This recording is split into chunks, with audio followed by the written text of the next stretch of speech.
अनुसूचित जातीच्या आरक्षणातील उपवर्गीकरणासंदर्भात आरकटी 15 एप्रिलपर्यंत नोंदवाव्यात अशा स्वरूपाची अधिसूचना महाराष्ट्र शासनाने 10 एप्रिल रोजी जाहीर केली।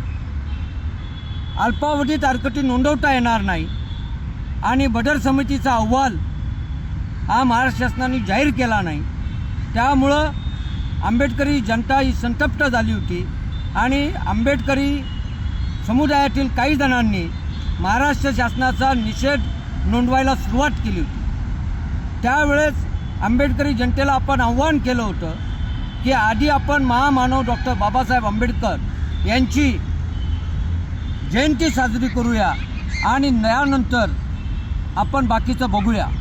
आता महामानव डॉक्टर बाबासाहेब आंबेडकर यांची जयंती आपण मोठ्या उत्साहाने साजरी केलेली आहे। आता महाराष्ट्र शासनाला आमची विनंती आहे, लक्षावधी आंबेडकरी जनतेची विनंती आहे, सर्व अनुसूचित जाती जमातीतल्या सर्व नागरिकांची विनंती आहे की आपण बदर समितीचा अहवाल आधी जाहीर करावा आणि आरकटी नोंदवण्यासाठी 3 महिन्याची मुदत द्यावी आणि यासाठी अनुसूचित जाती जमातीतील सर्व नागरिकांनी आणि खास करून आंबेडकरी जनतेने महाराष्ट्र शासनाला विनंतीवजा पत्र पाठवावीत की बदर समितीचा अहवाल जाहीर करावा आणि आरकटी नोंदवायला 3 महिन्याची मुदत द्यावी। कारण आरक्षणातील उपवर्गीकरणाचा निर्णय हा लक्षावधी अनुसूचित जाती जमातीच्या भवितव्याचा आणि भविष्याचा निर्णय आहे।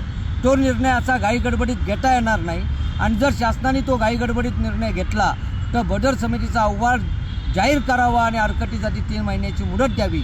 यासाठी लक्षावधी आंबेडकरी जनतेनं महाराष्ट्र शासनाकडं आजपासून पत्र नोंदवायला सुरुवात करावी, हे आपल्या सर्वांना मी आव्हान करतो। जय भीम।